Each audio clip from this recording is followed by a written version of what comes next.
Welcome to my channel Ravi Bava astro TV வாழ்வின் அடையாளம்.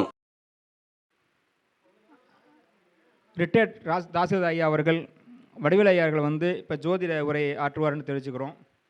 வாருங்கள், வளருவோம். ஜோதிட ஆய்வு கூட்டம் 7வது கூட்டம் இங்கு சிறப்பாக நடைபெற்று கொண்டிருக்கிறது. இந்த கூட்டத்தினுடைய நிறுவனர் ஆநிலை பாலகிருஷ்ணன் அவர்களுக்கும், இந்த கூட்டத்திலே கலந்து கொண்டு சிறப்பித்துக் கொண்டிருக்கிற நமக்கெல்லாம் ஜோதிட ஆசிரியராக விளங்கிக் கொண்டிருக்கின்ற சூரியன் சுந்தரராஜன் ஐயா அவர்களுக்கும், மோகனூர் அகத்தியர் ஜோதிட நிறுவனத்தினுடைய தலைவர் தோழர் ரவி ஜெயக்குமார் அவர்களுக்கும், மற்றும் திரிசக்தி ஜோதிட ஆய்வகத்தின் நிறுவனர் தோழர் வையாபுரி அவர்களுக்கும், மற்றும் மோகனூர் அகத்தியர் ஜோதிட நிர்வாகத்தின் இன்னொரு கிளையான முசிறியிலே ஒரு கிளையை ரவி ஜெயக்குமார் அவர்கள் ஆரம்பித்துள்ளார்கள். அந்த கிளைக்கு மிகவும் உறுதுணையாக இருந்து செயல்பட்டு கொண்டிருக்கிற மேகநாதன் ஐயா அவர்கள், வேலுசிவா அவர்கள் மற்றும் அவர்கள் துணையோடு நிற்கின்ற அனைவருக்கும் நன்றியை தெரிவித்துக் கொள்கிறேன், வணக்கத்தை தெரிவித்துக் கொள்கிறேன். மேலும் இந்த சிறப்பு கூட்டத்தில் கலந்து கொண்டிருக்கின்ற அறிஞர் பெருமக்களுக்கும் என்னுடைய முதற்கண் வணக்கத்தை தெரிவித்துக் கொண்டு எனது உரையை இங்கு நிகழ்த்த இருக்கிறேன். கடந்த மாதம் ஜோதிட ஆய்வு கருத்தரங்கத்திலே நீச்ச சந்திரனை பற்றி சில குறிப்புகளை தெரிவித்திருந்தேன்.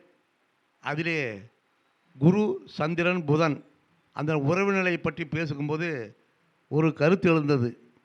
அது குருவும் சந்திரனும் இணைந்து புதன் பிறந்தாரா, அல்லது குருவின் மனைவி தாரா இணைந்து செவ்வாயும் தாராவும் இணைந்து குருவின் பிறந்தாரா என்ற ஒரு வாக்குவாதம் பிறந்தது. அதை நான் ஆய்ந்து கவனித்த போது அது எனக்கு ஒரு உண்மையான கருத்து எனக்கு தெரிந்தது. வேத ஜாதிடத்தில் வேணுமால் சந்திரன் ஆண் கிரகமாகத்தான் இருக்கிறார். ஜோதிடத்தில் மட்டும் தான் அதில் பெண் கிரகமாக பாதிக்கப்பட்டிருக்கிறது.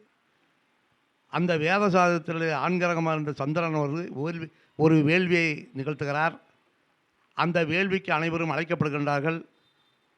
அதிலே குரு வரப்படாத காரணத்தினால் அவரது மனைவி தாராவை அனுப்புகிறார்.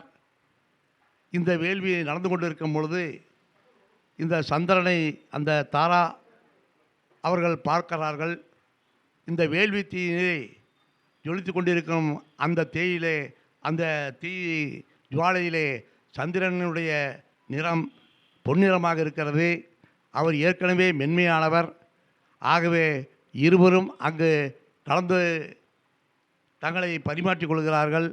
ஆகவே அந்த அளவிலே சந்திரனும் தாராவும் இணைந்துதான் குரு பிறக்கின்றார் என்பது உண்மையை தெளிவருகிறது. இந்த பிரச்சனை சிவன் பார்வதியிடம் கூட சென்று அவர்களுடைய பிரச்சனைக்கு அவர்கள் முடிவு தெரிந்து அவருக்கு விளக்கத்தை கொடுத்துள்ளார்கள். இல்லை, சந்திரனும் தாராவும் ஆமாம், சந்திரனும் தாராவும் இணைந்து தான் புதன் பிறக்க சொல்கிறேன். அது சந்திரனும் தாராவும் இணைந்து தான் புதன் பிறக்கிறார். இல்லை, புதன் சந்திரனும் தாராவும் இணைந்து தான் புதன் பிறக்கிறார். இந்த பிரச்சனை சிவன் பார்வதிக்கு போய் அவரும் சரி பண்ணி சேர்க்கிறார்.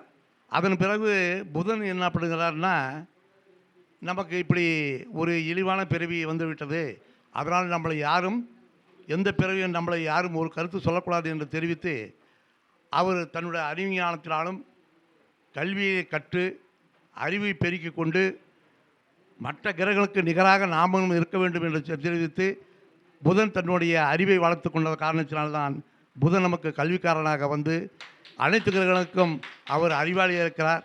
அதுவும் போல அந்த புதனைத்தான் நமக்கும் அறிவு என்ற ஒரு ஞானத்தை கொடுப்பதற்கு புதனை நாம் காரகத்துவமாக எடுத்துக்கொள்கிறோம் என்பதை இந்த தருணத்திலே உங்களுக்கு தெரிவித்துக் கொள்கிறேன். அடுத்து இப்போது பிரச்சனைக்கு வருவோம், விவாதத்துக்கு வருவோம். நான் இன்றைய எடுத்துக்கொண்ட தலைப்பு சன்னியாசி யோகம் யாருக்கு அப்படிங்கிறத பார்க்கலாம். இப்போது ஒரு ஜாதகத்தில் சந்திரன் சனி சேர்க்கைப்பட்டாலும், சந்திரனோடு சனி சேர்ந்தாலும் சரி, இல்லை சனியோடு சந்திரன் சேர்ந்தாலும் சரி, சனி சந்திரன் சமசப்தமாக பார்வையை பட்டாலும் சரி, இல்லை சனி சந்திரனின் தனி நட்சத்திரத்தில் சந்திரன் இருந்தாலும் சரி, சந்திரன் நட்சத்திரத்தில் சனி இருந்தாலும் சரி, சந்திரன் சனி ஆகிய கிரக பரிவர்த்தனை சார பரிவர்த்தனை எடுத்துக்கொண்டாலும் சரி, இது புணர்ப்பு தோஷம் என்று சொல்கிறார்கள். இந்த புணர்ப்பு தோஷத்துக்கு சனி சந்திரன் ஏன் இருக்க வேண்டும் அப்படின்னு பார்த்தோம்னா, சனி ஒரு ராசியை கிடப்பதற்கு 2.25 நாட்களில் ஒரு சனி அந்த சந்திரன் ஒரு ராசியை கலந்து விடுகிறார். வேகமாக நகரும் கிரகம், நல்ல சுயமாக முடிவெடுக்கக்கூடிய கிரகம்.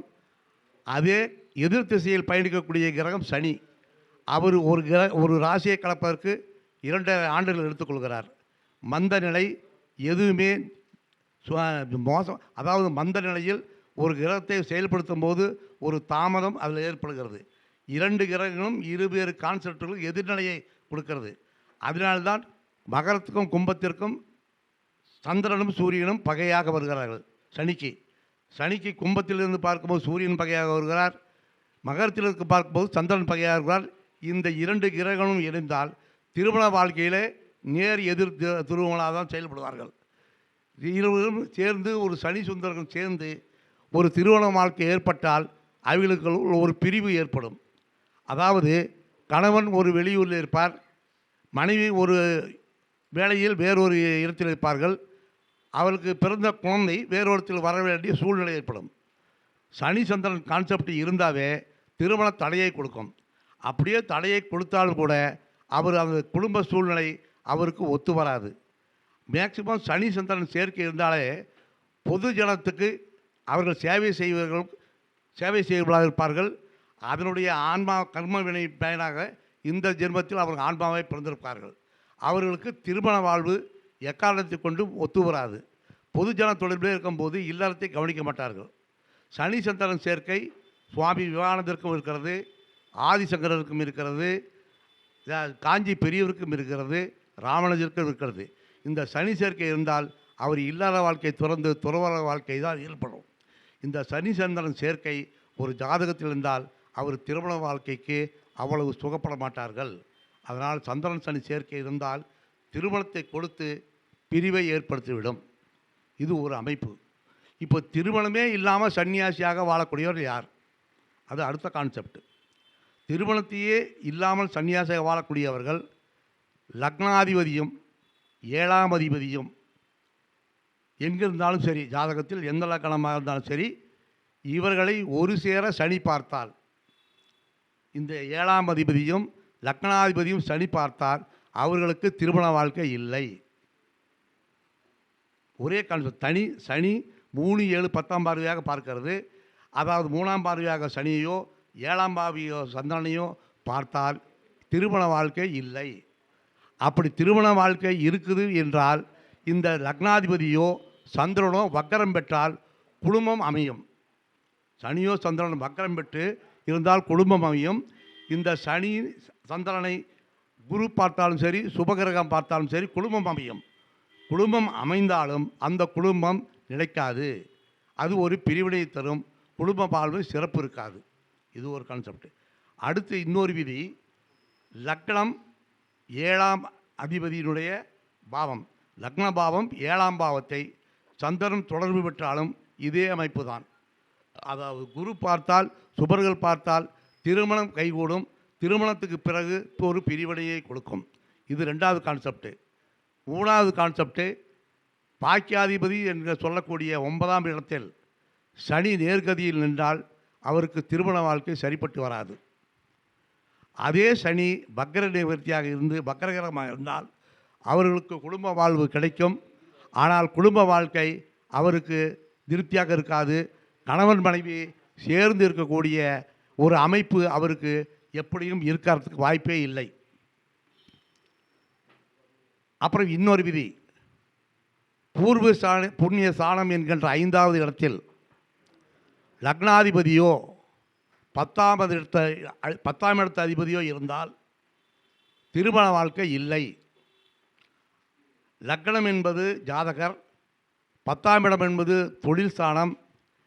இந்த இருவரும் சேர்ந்து பூர்வ புண்ணியத்தில் இருந்தால் அவர்கள் பொதுஜன சேவைக்கு பிறந்தவர்கள். அது இந்த ஜென்மத்தில் அவர் பொதுஜன சேவையைத்தான் விரும்புவார்கள். திருமண வாழ்க்கையில் அவருக்கு விருப்பம் இருக்காது. திருமண வாழ்க்கையில் நாட்டம் இருக்கவே இருக்காது.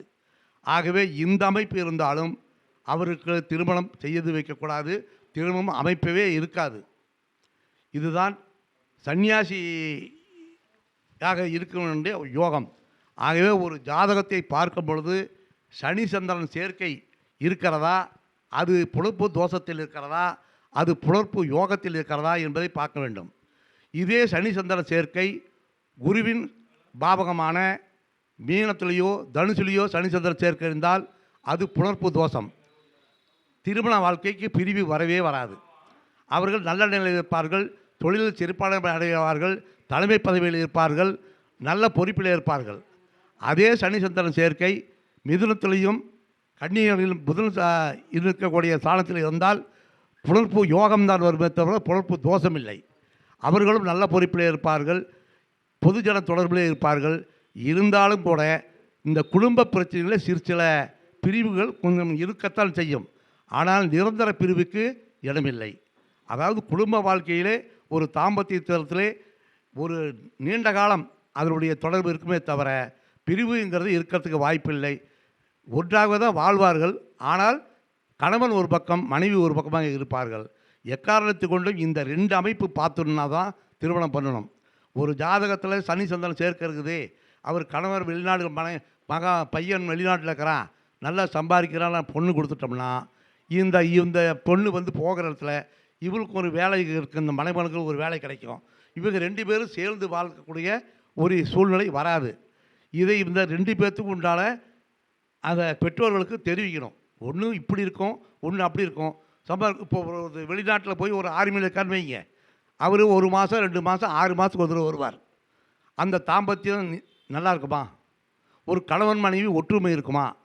அது வாழ்க்கை நல்லபடியாக இருக்குமா? அப்படிங்கிறத நம்ம பார்க்கணும். இப்போது திருமணம் அப்படிங்கிறது கணவன் மனைவி ஒன்றாக இருந்து வம்ச விருத்தி பண்ணி குடும்பத்தை நல்லபடியாக நடத்தி செல்வது தான் திருமண வாழ்ப்பு. அது நீண்ட காலம் அந்த உறவு நீடிக்காமல் இருப்பதற்கு அது திருமணமே செய்து கொள்ளாமல் இருக்கிறது நல்லது. திருமணம் செய்தியும் கல்யாணம் பண்ணியும் பிரம்மச்சாரியாருன்னா இந்த அமைப்பு உள்ளவர்கள். ஆனால் ஜாதகத்தை பார்க்கும் பொழுது நாம் இந்த விதிகளை நுட்பமாக பார்க்க வேண்டும் என்று சொல்லி அடுத்த ஒரு ஜோதிட விதியை சொல்கிறேன். அதாவது இந்த ஜோதிட விதி எந்த கருத்தரங்கத்திலையும் சொல்லியிருக்க மாட்டார்கள். இது என் அனுபவத்தில் உட்பட்ட கருத்து. ஒரு ஜாதகம் உயிரோடு உள்ள ஜாதகமா அல்லது இறப்புள்ள ஜாதகமா என்று எப்படி கண்டுபிடிக்கிறது? இப்போ நமக்கு ஒரு ஜாதகம் கையில் கொடுக்குறாங்க, அது இறப்பு ஜாதகமா இல்லை உயிரோடு இருக்கிற ஜாதகமானு எப்படி கண்டுபிடிக்கிறது? அதுக்கு ஒரு விதி வேணுமா இல்லையா? அதாவது லக்னாதிபதி எங்கே நிற்கிறான்னு பாருங்கள். ஒரு ஜாதகத்தில் லக்னாதிபதி நின்ற ராசியிலிருந்து 1ஆம் அதிபதி, 5ஆம் அதிபதி, 9ஆம் அதிபதி யாருன்னு பாருங்கள். லக்னாதிபதி நின்ற நட்சத்திரம். ஒருவேளை சந்திரன் லக்னாதிபதியாக இருந்து அவர் மகரத்தில் நின்றார்னா அந்த 1ஆம் அதிபதி சனின்னு அர்த்தம். புரியுதுங்களா? அதுக்கு 5ஆம் வீடு என்ன ஆச்சுன்னா ரிஷபமா, ரிஷபத்தை சுக்கிரன் அர்த்தம். 9ஆம் வீடு கன்னி புதன் அர்த்தம். அந்த 1, 5, 9 இந்த கான்செப்டு நடப்பு கோச்சாரத்தில் அந்த லக்கணத்திலிருந்து ஜென்ம லக்கணத்திலிருந்து பார்க்கும்போது ஏதாவது ஒரு கிரகம் 1, 5, 9 இருந்தால் அந்த ஜாதகன் உயிரோடு இருப்பதாக அர்த்தம். அந்த 1, 5, 9க்குள்ளே அந்த கிரகம் வரலன்னா அந்த ஜாதகம் இறப்பு ஜாதகம் என்று பெயர். இப்போது ஒரு உதாரண ஜாதகம் போடலாமா? ஒரு உதாரண ஜாதகம் என்னுடைய ஜாதகமே போடுறேன், ஓகேங்களா? போட்டு பார்த்தாலும் உங்களுக்கு தெரியும்.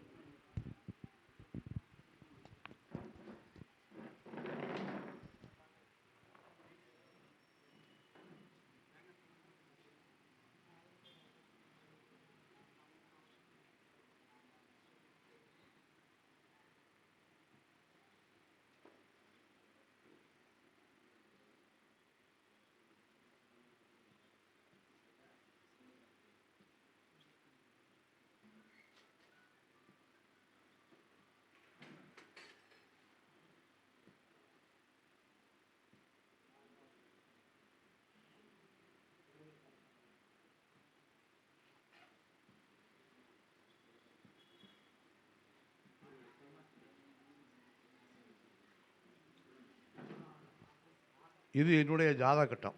ஓகேங்களா? இப்போ லக்னாதிபதி எங்கே நிற்கிறாரு? மகரத்தில் நிற்கிறாரா? இது 1ஆம் இடம். அப்போ 1 சனியா? அப்போ 5 யாருங்க? 1 2 3 4 5 சுக்கிரனா? 9 புதன். ரைட்டா? இப்போ புரியுதா உங்களுக்கு? இதில் தான் ஒன்றும் சொல்லியே.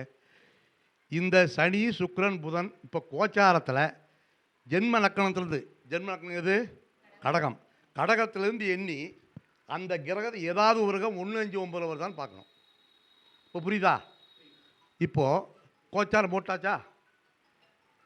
1 2 3 4 5 ஓகே. புதன் வந்துருச்சா? வந்துருச்சா? ஓகே. இப்போது சுக்கிரன் எங்கே இருக்காரு? 1 2 3 4 5 6 இருக்கார். சனி 1 2 3 4 5 6 8 இருக்கார். அப்போ ஏதாவது ஒரு கிரகம் கோச்சாரத்தில் அந்த 1 5 9க்கு உண்டான கிரகம் கோச்சாரத்தில் ஏதாவது ஒரு கிரகம் இருந்தாலே அந்த ஜாதகம் உயிரோடு இருக்கிறதாக அர்த்தம். உங்கள் ஜாதகத்தையும் போட்டு பாருங்கள், இறந்தவருடைய ஜாதகத்தையும் போட்டு பாருங்கள், அந்த கான்செப்ட் வரவே வராது. இது வேறு எங்கேயும் சொல்லியிருக்க மாட்டாங்க. இது என்னுடைய அனுபவத்தில் வந்தது. இதை சொல்கிறேன், குறித்து வச்சுக்கோங்க. ஜாதகம் வரும்போது இறப்பு ஜாதகமா அல்லது உயிரோடு இருக்கிற ஜாதகமானு பார்த்துட்டு, இறப்பு ஜாதகமாக தூக்கி வச்சுருக்கேன் அவங்ககிட்ட. என்னம்மா சோதக்கீரியா நீங்கள்? இறப்பு ஜாதகம் கொண்டு வந்து ஒரு ஜாதகர்கிட்ட, ஒரு ஜோதிடர்கிட்ட எக்காரணத்தை கொண்டும் ஒருவர் இறப்பு ஜாதகத்தை கொடுத்து பலன் பார்க்க சொல்லக்கூடாது. அது அவங்களுக்கு காலம் பூரா கர்ம வினையை அதிகம் கொடுக்கும். ஆனால் ஒரு சிலர் ஜோதிடர் செக் பண்ணுறதுக்கு இறப்பு ஜாதகத்தை கொடுப்பாங்க. பலன் பாருங்கன்னா எல்லா கிரகம் ஒன்றா தான் இருக்கும். நம்ம சுக்கிரன் 10ல் இருக்கிறாரு, செவ்வாய் 7ல் இருக்கிறாரெல்லாம், சனி சந்திரன்லாம் நல்லா சேர்க்கை இருக்குது, இவர் தொழில் நல்லா பண்ணுவார், குடும்பம் நல்லா இருக்குன்னு சொல்லிட்டோம்னா அது போச்சு. நமக்கு எப்படி கண்டுபிடிக்கிறது? அதனால் இந்த கான்செப்டையும் நீங்கள் பார்த்துங்க. இது எல்லாத்துக்கும் சொல்லுங்கள். உங்கள் கருத்து, எனக்கு தெரிஞ்ச கருத்து, இதை உங்கள் ஜாதகத்தில் போட்டு பாருங்கள். உங்கள் ஜாதகம் உங்கள் கோச்சாரத்தை போடுங்க. இல்லைன்னா யாரோ ஒருத்தர் ஜாதகம் சொல்லுங்கள். உங்கள் ஜாதகம் இருந்தாலும் போட்டு பார்த்துருவோம். யாரோ ஒருத்தர் ஜாதகம் சொல்லுங்கள். யார்தான் ஒரு சொல்லுங்கள் சார், யார்தான் ஒரு சொல்லுங்கள். ஐயா இருங்கய்யா, யார்தான் போடலாம் இருங்க, சொல்லிட்டேன்ல. போய் செக் பண்ணி பார்க்கலாம், இருங்க. செக் பண்ணி பார்க்கலாம், இருங்க. ஐயா இருங்க. கும்பலக்கணங்களா? சரி.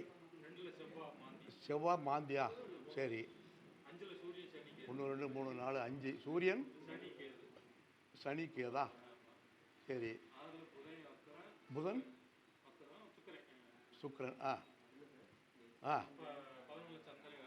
11 சந்திரன். சரி. 12 குரு பார்க்குறேன். அதெல்லாம் வேண்டியதில்லை. ஓகே. ஐயாவோட ஜாதகம் போட்டாச்சு. சார் உங்கள் பேருங்க?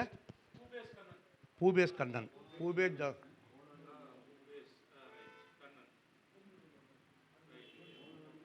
இப்போ லக்னாதிபதி சனி எங்கே இருக்கார் சார்? பாருங்கள், லக்னாதிபதி சனி எங்கே இருக்கார்? இங்கே இருக்காரா? இங்கே இருக்காரா? மிதுனத்தில். அதன் அதிபதி புதன். 1 2 3 4 5. இந்த அதிபதி சுக்கிரனா? 7 8 9 அதிபதி சனி. ரைட்டு. இப்போது இந்த புதன் சுக்கிரன் சனிக்கு கோச்சாரத்தில் அவருடைய லக்கணத்துலேருந்து ஏதாவது வருதான்னு பாருங்கள். இப்போது இதுதான் லக்கணம், கும்பதான லக்கணம். 1 2 3 4 5 செவ்வாய் வல்ல. 6 7 8 9 புதன் வந்துருச்சா? வந்துச்சா சார்? அப்பொழுது இந்த ஜாதகர் உயிரோடு இருக்கான்னு அர்த்தம். புரியுதா? எது சார்? எது கோச்சாரத்தில் சார்? இதுலேருந்து பாருங்க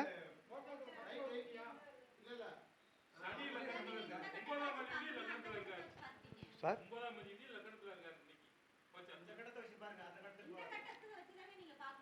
சார் இந்த காலத்தை வச்சு தான் பார்க்கணும் சார். அதெல்லாம் சார் இப்போ இந்த புதன் சுக்கிரன் சனி பார்த்தாச்சா சார்? புதன் சுக்கிரன் சனி பார்த்தாச்சா? இந்த புதன் சுக்கிரன் சனி இந்த லக்கணத்திலிருந்து பாருங்க சார். இந்த லக்கணத்திலிருந்து பாருங்க. புதன் 10ஆ? சரி விட்டுருங்க. அப்புறம் சுக்கிரன் 11 இல்லை. சனி லக்கணத்தை சொல்லியிருக்காரா? வந்துருச்சா? இல்லை ரைட், ஓகே. வந்துருச்சா இல்லையா? லைன் கிளியரா? ஏதாவது ஒரு கிரகம் வந்தே ஆகணும். உயிரோடு இருக்கணும் ஜாதகம் வந்தே ஆகணும். ஒன்றும் லக்கணத்தில் வரும், இல்லைன்னா 5ல் வரும், இல்லைன்னா 9ல் வரும்.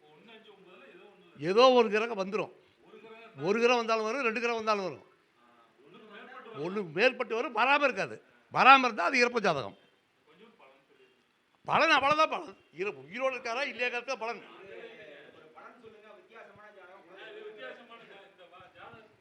சார் பலன் சொல்கிறதெல்லாம் அப்புறம் பேசிக்கலாம். இருக்கிறது உயிரோட ஜாதகமா இல்லையா அப்படிங்கிறத பார்க்குறோம் நம்ம. ஓகேங்களா? அது உயிரோடு இருக்காரா இல்லையாக்கிறதுக்கு தான் பார்க்கலாம். பலன் சொல்லணும்னா அது இன்னும் கான்செப்ட் எடுத்துக்கிட்டே போவோம். ஓகேங்களா ஐயா? சாரம் சாரம் போட்டு சார் இந்த டாபிக் முடிட்டு சார் பார்த்துக்கலாம். சார் இதில் ஏதாவது சந்தேகம் இருக்கா? சார் இதில் சந்தேகம் இருக்கா? இதில் ஏதாவது சந்தேகம் இருக்கா? Okay right. அதே மாதிரி இறந்த ஜாதி போட்டு பாருங்க. இறந்த ஜாதி போட்டு பாருங்க, சரியா?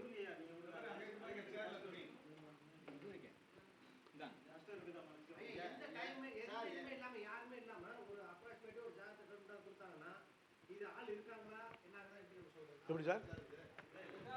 அப்படிங்க அதுதான் சார் இது. சார் இருக்காரா இல்லைன்னா அந்த ஜாதகத்தை நீங்கள் போட்டு பார்த்துங்க டேபிளில். சார் ஒருத்தர் கொடுக்குறாருல ஜாதகம், கொடுக்கும் போது டேபிளில் போட்டு பாருங்கள். அந்த அன்னைக்கு கோச்சாரத்தை பாருங்கள், போட்டுக்குங்க. போட்டுக்குங்க. புரியுதா? இதில் ஒன்றும் எதுவும் ஒன்றும் பிரச்சனை இல்லையே. சரி, அடுத்தபடியாக ஒரு ஜாதகத்தை பார்த்த உடனே நமக்கு ஒரு என்ன சொல்லலாம்? ஜாதகத்தை பார்த்த உடனே ஒரு 4 கான்செப்ட் பார்த்த உடனே டக்குன்னு ஒரு பலன் சொல்லணும். அப்படிங்கிறதுக்கு எந்த லக்கணமாக இருந்தாலும் சரி, ராகு கேது மையப்புள்ளியில் ஒரு கிரகம் இருக்குதுன்னு வைங்க. அந்த கிரகத்தினுடைய உயிர்காரக தத்துவம் எக்காலத்தை கொண்டு பாதிக்கும். மையப்புள்ளிங்கிறது ராகுனுடைய 4வது புள்ளி, கேதுவுக்கு 4வது புள்ளி. இல்லை இது வேண்டாம், இதில் போட்டெல்லாம் விடுங்க, இதே போட்டெல்லாம் விடுங்க. ஆமாங்க, நிக் பாயிண்ட் இதுதான். இது நிக் பாயிண்ட்டு. நம்மகிட்ட தப்பவே தப்பாது, தப்பவே தப்பாது. இது என்னுடைய அனுபவம். ராகு கேது இருக்குன்னு வச்சுக்கோங்க. ஒரு ஜாதகத்தில் 1 2 3 4 1 2 3 4 4 அதான் 4 2 2 எதிராக வரும், 7 7 வரும்.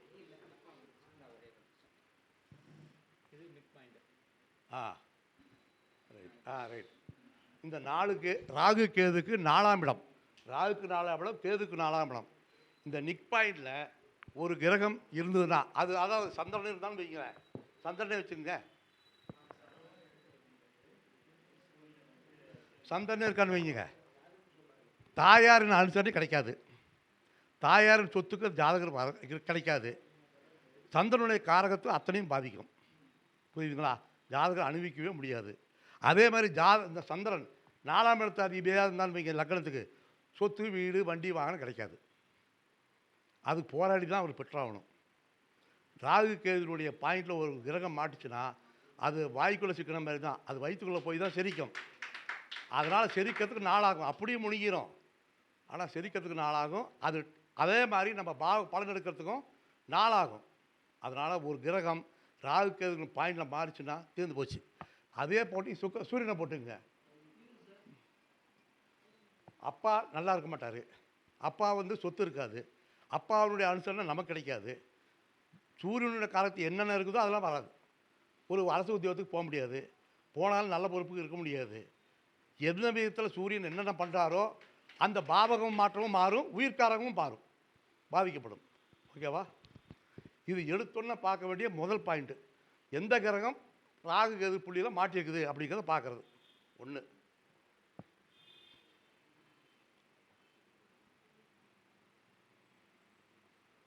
ரெண்டாவது கான்செப்ட் பாதகாதிபதி. எந்த ராசிக்கு எது பாதகாதிபதி நமக்கு தெரியும். ஓகேங்களா? இப்போ இதே மேச லக்கணத்துக்கு போடுறோம். இதுக்கு பாதகாதிபதி யாரு? சனி. இந்த சனி வந்து இங்கே இருக்காருன்னு வச்சுங்க. பாதகாதிபதி சனி இருக்காருன்னா மேசத்துக்கு 4ஆம் இடத்துல சனி இருக்கார். இவருக்கு சொத்து சுகம் வண்டி வாகனம் எதுவும் கிடைக்காது. பாதகாதிபதி எந்த பாவத்தில் இருக்கிறாரோ அந்த பாவகம் வீழ்ச்சி அடையும். புரியுதுங்களா? அதே மாதிரி அந்த காரக உறவும் வீழ்ச்சி அடையும். எடுத்தோன்னே பார்க்கறதுக்கு இதுதான். அது லக்கணத்துக்கு எந்த வீடு எத்தனாம் பாவம் எப்படிங்கிறது பார்த்துட்டோம்னா அது சுத்தமாக நம்ம கண்டுபிடிச்சிடலாம். டக்குன்னு பார்த்த உடனே சிற லக்கணத்துக்கு 9ஆம் அதிபதி, உதவி லக்கணத்துக்கு 7ஆம் அதிபதி, இது மாதிரி பார்த்த உடனே கண்டுபிடிக்கலாமா? இது ரெண்டாவது கான்செப்ட்.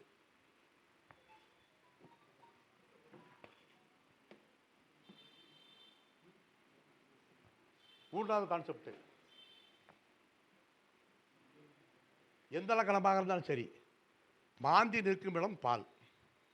ஓகேங்களா? மாந்தி நிற்கும் இடம் பால், அந்த பாவகம் பாதிக்கப்படும்.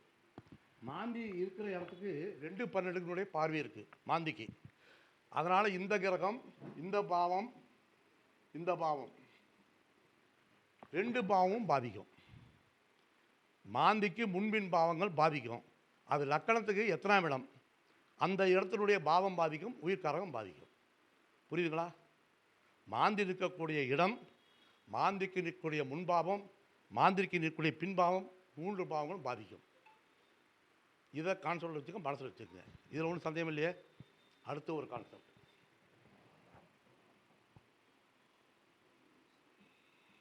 வக்ர கிரகம். எந்த லக்கணமாக இருந்தாலும் சரி, ஒரு பாவத்தில் வக்ர கிரகம் இருந்தால் அந்த பாவம் அடிபடும். அது புரியுதா? அது எந்த பாவமாக இருந்தாலும் சரி, ஒரு வக்ர கிரகம் இருந்தால் உச்ச கிரகத்தோட அதிக பலன் செய்யும். உச்சவனோட அதிக பலன் செய்யணும்னா அதிக பிரச்சனையை கொடுக்கும்னு அர்த்தம். அது 10ஆம் பாவத்தில் தான் தொழில் அடி வாங்கும், 7ஆம் பாவத்தில் இருந்ததுன்னா திருமணத்தை அடி வாங்கும், 4ஆம் பாவத்தில் இருந்தால் சொத்து சுகம் அடி வாங்கும். ஒரு கிரகம் பார்த்த உடனே எந்த பாவத்தில் இருக்குது வக்ர கிரகம்னு பார்த்தோம்னா அந்த பாவத்தினுடைய எந்த பாவமாக இருந்தாலும் சரி அந்த பாவத்தினுடைய பாவம் கண்டிப்பாக அடிபடும். இதை நீ கண்டிப்பாக மனசில் பார்த்துக்கணும். இந்த 4 கான்செப்ட்டு ஜாதகத்தை பார்த்த உடனே கண்டுபிடிக்கலாம். ஓகேங்களா? இதில் எதுவும் மாட்டுக்கருத்து இல்லைங்களே. ஓகே. எப்படி சார்? சார் 12 வக்ரம் இருந்தாலும் சரி, அதுக்கு முன்பின் இருக்கிறோம். அது 12ஆம் வக்ரம் அந்த பாவம் பாதிக்கும். ஆமாம், 12ஆம் வக்ரம் இருக்கிறோம் அதில் பாதிக்கும். அது அயன சுயனம் பாதிக்கும். 7ல் இருந்தால் திருமணம் பாதிக்கும், 4ல் இருந்தால் சொத்து சுகம் பாதிக்கும், 10ல் இருந்தால் தொழில் பாதிக்கும். வக்ரகிரகம் எந்த பாவத்தில் இருந்தால் அது அந்த பாவம் வீழ்ச்சடையும். இதுதான் கான்செப்ட். ஓகேங்களா? ரைட்.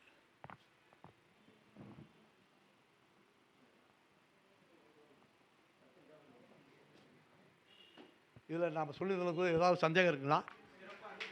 இருக்குங்களா? ரைட். எனக்கு இந்த ஆய்வுக் கூட்டத்தில் பேசுகின்ற வாய்ப்பை கொடுத்த வாருங்கள் வளர்வோம். ஆமாம், எப்படி? போட்டு பார்த்துடலாமே. போட்டு பார்த்துடலாம். ஓகே, போடலாம். போட்டு நான் அது இன்னும் செக் பண்ணல. போட்டு பார்ப்போமே, வருதான்னு பார்ப்போம். வருதான்னு பார்ப்போம். அது போட்டு பார்த்தா தெரியும். நான் இன்னும் அது போட்டு பார்க்கல. இன்னொன்று ஜாதகம் போட்டு பார்த்தேன். இதை போட்டு பார்க்கலாமே, வருதான்னு பார்ப்போம். அதான் அது சந்தேகத்தை நிவர்த்தி பண்ணிடலாம். நம்ம தான் கருத்து பேசுகிறோம், நிவர்த்தி பண்ணிக்கலாம். அழகாக நிவர்த்தி பண்ணிக்கலாம். ஒன்றும் தப்பே இல்லை சார், ஒன்றும் தப்பே இல்லை. சார் நிவர்த்தி பண்ணிக்கலாம் சார். ஆமாம்,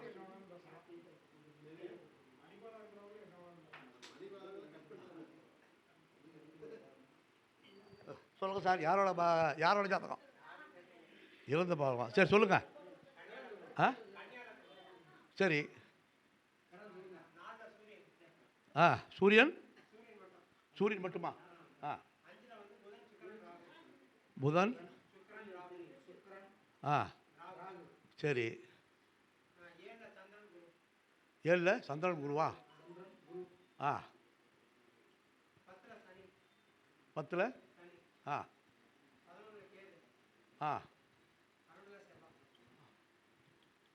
சரி. இது ஒரு இறந்த ஒரு ஜாதகம்.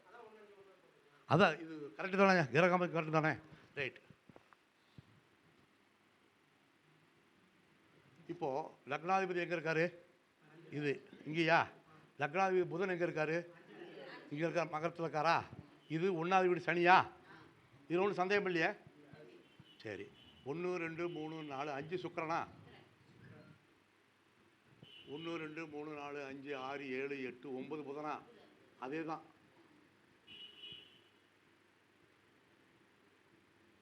இப்போ கோச்சாரத்தில் பாருங்கள், எதாவது செட் ஆகுதான்னு பாருங்கள். சனி சுக்கிரன் புதன் செட் ஆகுதா?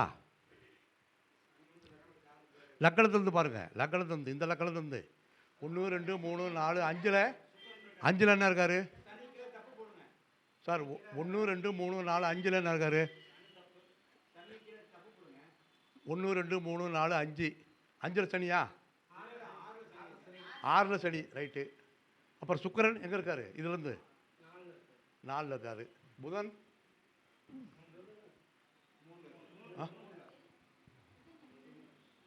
இறந்த ஜாதகம், ஓகேவா? இதில் ஏதாவது உங்களுக்கு கருத்து வேறுபாடு ஏதாவது இருக்கா சார்? சார் எந்த ஜாதகத்தை போட்டாலும் இதுதான். நீங்கள் போட்டு பாருங்கள் வீட்டில் உட்காந்து. நம்ம போட்டு பார்த்துக்கிட்டே மற்றவங்க பேசணுமா இல்லையா? புரியுதா? எந்த பாதத்தை போட்டாலும் அப்படி தான் வரும். 1 5 9 லக்னத்தில் பார்க்கணும். அந்த 1 5 9 கோப்தாரத்தில் ஏதாவது ஒரு கிரகம் இருக்கணும். ஜென்ம லக்னத்தில் பார்க்கணும். நீங்கள் ஏதாவது ஒரு போட்டு கன்ஃபியூஸ் பண்ணிக்காதீங்க சார். இது எந்த ஜோதிடத்துலையும் யாருக்கும் சொல்ல மாட்டாங்க சார். இது எங்கே போனாலும் கிடைக்காது. 10,000 கொடுத்தாலும் கிடைக்காது. இது இந்த நுணுக்கம் எங்கே யாரும் சொல்ல மாட்டாங்க. 10 கோடியோ லட்சமோ. ஏன்னா எனக்கு அனுபவப்பட்டதை மற்றவங்களுக்கு தெரிவிக்கணுமே. ஏன்னா ஒருத்தர் தெரிவிக்கிறது தான் அவங்க அதில் வந்து அவங்க நன்மை அடைவாங்களே தவிர தெரிஞ்சதை சொல்லணும் அப்படிங்கிறது என்னுடைய கான்செப்ட்டு. எனக்கு எதை தெரிஞ்சாலும் அதை விளக்கமாக சொல்லிவிடுவேன். ரைட், இதில் ஒன்றும் மாற்று கருத்து இல்லைங்களே. ரைட், எனக்கு இந்த பேசுகின்ற வாய்ப்பினை கொடுத்த வாருங்கள் வளர்வோம் ஜோதிட நிறுவனத்தின் நிறுவனர் ஆடிலை பாலகிருஷ்ணன் அவர்களுக்கு என்னுடைய நெஞ்சார்ந்த நன்றியை தெரிவித்துக் கொண்டு, அடுத்து வேறு ஒரு புதிய பதிவிலே அடுத்த கருத்தரங்கத்தை உங்களுக்கு சந்திக்கிறேன்.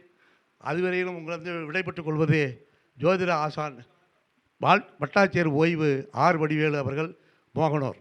என்னுடைய செல் நம்பர் 99 528 126 26.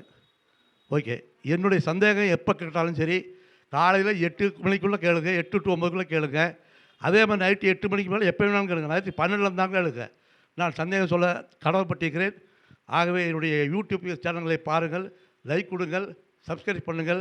எனக்கு ஆதரவு தெரிவித்துக் கொண்டு எனக்கு இந்த தருணத்தில் அவருக்கு ஒரு நன்றியை கொடுத்து கொண்டு எனது உரையை முடிக்கிறேன். நன்றி, வணக்கம். மாபெரும் தீபாவளி சரவெடி எங்களுடைய ஜோதிட மார்க்கண்டேயன் அவர். எப்பயுமே ஐயா ஒவ்வொரு தடவையும் ஒரு விஷயத்தை ரொம்ப அழகாக போட்டு சொல்லுவார். காலசக்கரமாக இருக்கட்டும், அப்போ இதில் கூட பாவக மாற்றம். இப்போ இதில் நம்ம திருப்பூரில் 2 விஷயத்தை அருமையாக சொன்னார் ஐயா. ரொம்ப ஆமாம், இந்து லக்கணத்தையும் இதையும் போட்டு தசரமும் இந்து லக்கணமும் போட்டு பின்னி எடுத்தார். அந்த மாதிரி இப்படி ஒரு விஷயம் போட்டு பார்க்குறாங்க. இப்போ இது வந்து ஒரு சாதாரண, இப்போ இவர் வந்து ஒரு இறந்தவங்க ஜாதகம் நம்ம கைக்கு வருதா இல்லையா, அது உண்மையா பொய்யா பார்க்கலாம் அப்படின்னு சொல்லி ஜோதிடர்களுக்கெல்லாம் மிகப்பெரிய ஒரு சப்போர்ட்டான விஷயத்தை கொடுத்துருக்காங்க கையில். சாதாரண விஷயம் இல்லை, புரியுங்களா? தைரியமாக கொடுத்துருக்காங்க. அதுவும் இப்போ இந்த ஜாதகம் வந்து யார் ஜாதகம்னா, இங்கே இருக்கக்கூடிய அவர் மிகப்பெரிய சிவனடியார். அவர் நிறைய திருவாசகம் முற்றோதல் பண்ணிக்கிட்டே இருக்கார். இங்கே மட்டும் இல்லை, கடல் கடந்து போய் பண்ணிகிட்டு இருக்கார். இப்போ பாண்டியன் நினைவு கொடுத்துருக்காரு. அந்த எம்ஜிஆர் ஜாதகம் இது, இவர் புரட்சி தலைவர் எம்ஜிஆருடைய ஜாதகம் இது. ஆமாம், அவருடைய ஜாதகத்தை கொடுத்து இன்றைக்கி இவ்வளோ உலகறிஞ்ச ஒரு மனிதர். அதுதான் இது உலகம் அறிஞ்ச அந்த எம்ஜி ராமச்சந்திரன் அவருடைய புரட்சி தலைவருடைய ஜாதகத்தை கொடுத்து இன்றைக்கி நிறுவனம் பண்ணியிருக்காங்கன்னா இதுக்கு மேலே நமக்கு வேறு என்ன சான்று வேணும்? ஆனால் ஜோதிடர்கள் அனைவருக்கும் கிடைத்த மிகப்பெரிய ஒரு வாய்ப்பு.